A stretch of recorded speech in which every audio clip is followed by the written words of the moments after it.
সুপ্রিয় দর্শক, সর্বশেষ আপডেট বাংলা নিউজে আপনাদের স্বাগতম। শুরুতেই সংবাদ শিরোনাম, এরপর শুনবেন বিস্তারিত। এই জানিয়ে দেব, করাইলে 1500 ঘরে আগুন, হতাহতের খবর নেই বলেছে ফায়ার সার্ভিস। বিস্তারিত থাকছে প্রতিবেদনে।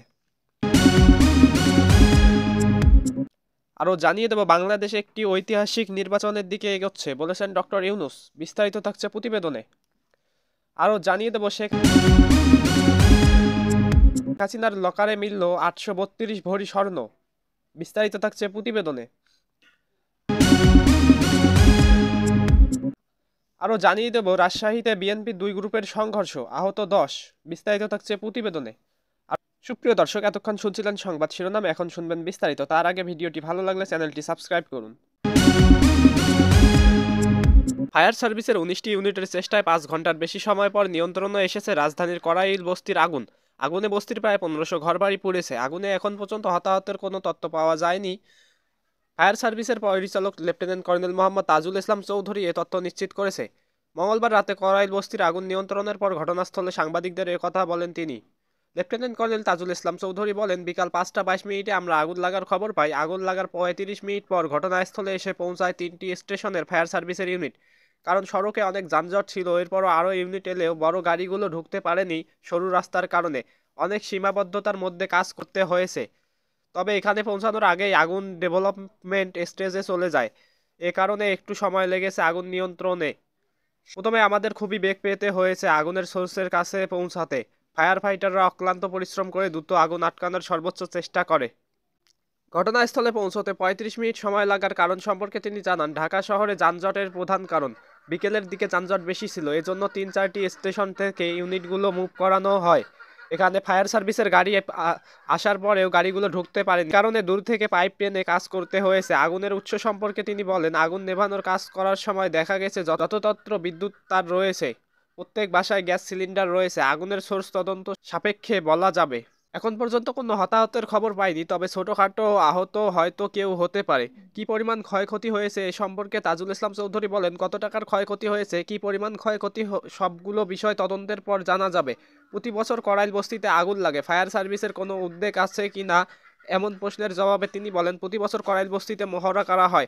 মহড়ার দুর্বল পয়েন্টগুলো নির্ধারণ করা হয় এবং আগুন লাগলে সে অনুযায়ী কাজ হয়। কোন পদ্ধতিতে ফায়ার ফাইটিং করতে হবে এসব মহড়ায় উঠে আসে।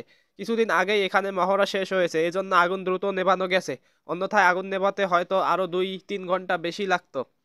পানির স্বল্পতা ছিল কিনা জানতে চাইলে তিনি বলেন, পর্যাপ্ত পানির সাপোর্ট আমরা পেয়েছি। ফায়ার সার্ভিসের পানিবাহী গাড়ি, ওয়াসা ও ড্রেন থেকেও পানি নেওয়া হয়েছে। ফায়ার সার্ভিসের এই কর্মকর্তা বলেন, সামনে শীত আসছে, আগামী 2 মাস আমাদের ভাষায় আগুনের সিজন বলা হয়। অন্য সিজনের চেয়ে এই সিজনে আগুনের ঘটনা বেশি দেখতে পাই।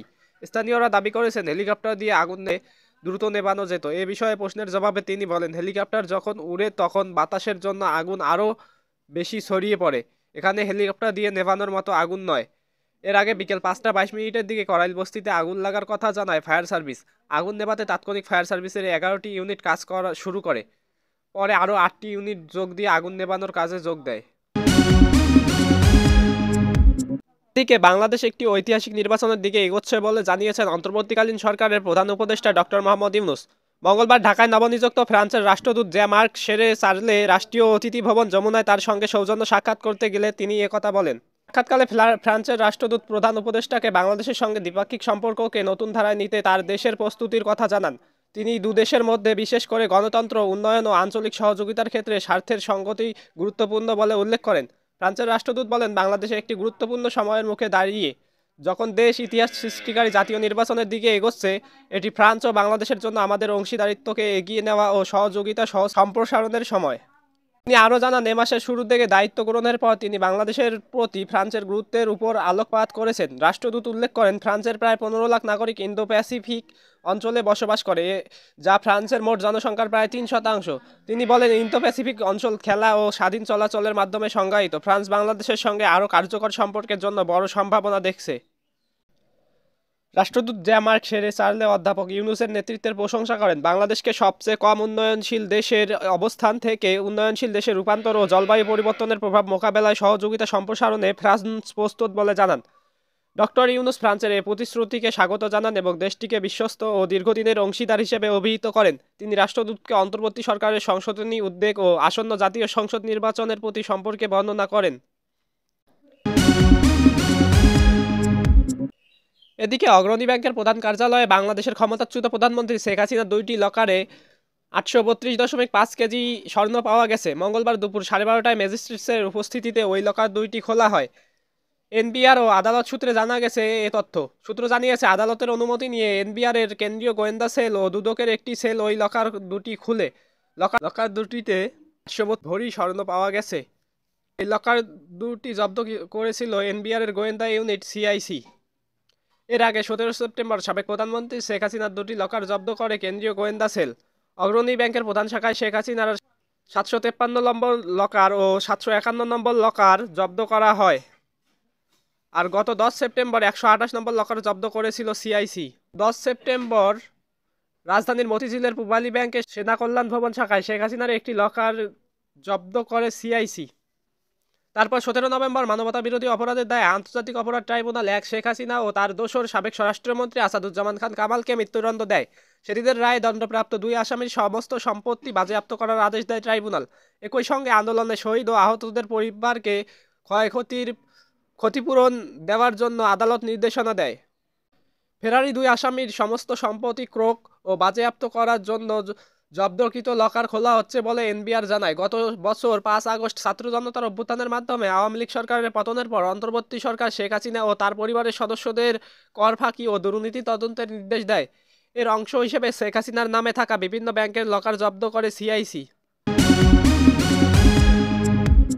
এদিকে রাজশাহীর তানোর উপজেলা বিএনপি 2 গ্রুপের সংঘর্ষে আর 10 জন আহত হয়েছেন। মঙ্গলবার সন্ধ্যায় উপজেলা সদরে এই সংঘর্ষের ঘটনা ঘটে। রাজশাহী 1 বিএনপির প্রাথমিক মনোনয়ন পাওয়া মেজর জেনারেল অবসরপ্রাপ্ত শরীফ উদ্দিন ও মনোনয়ন বঞ্চিত সুলতানুল ইসলাম তারেকের অনুসারীদের মধ্যে উত্তেজনা ছড়িয়ে পড়ে এবং থমথমে পরিস্থিতি বিরাজ করে। স্থানীয়দের ভাষ্য, শরীফ উদ্দিনের মনোনয়ন বাতিলের দাবিতে সন্ধ্যায় উপজেলা সদরে মশাল মিছিল বের করেন সুলতানুল ইসলাম তারেকের সমর্থকেরা। এ সময় শরীফ উদ্দিনের অনুসারীরা সেখানে গেলে 2 পক্ষের মধ্যে সংঘর্ষ শুরু হয়। এতে অন্তত 10 জন আহত হন। আহতদের কয়েকজনকে উপজেলা স্বাস্থ্য কমপ্লেক্সে নেওয়া হয়েছে।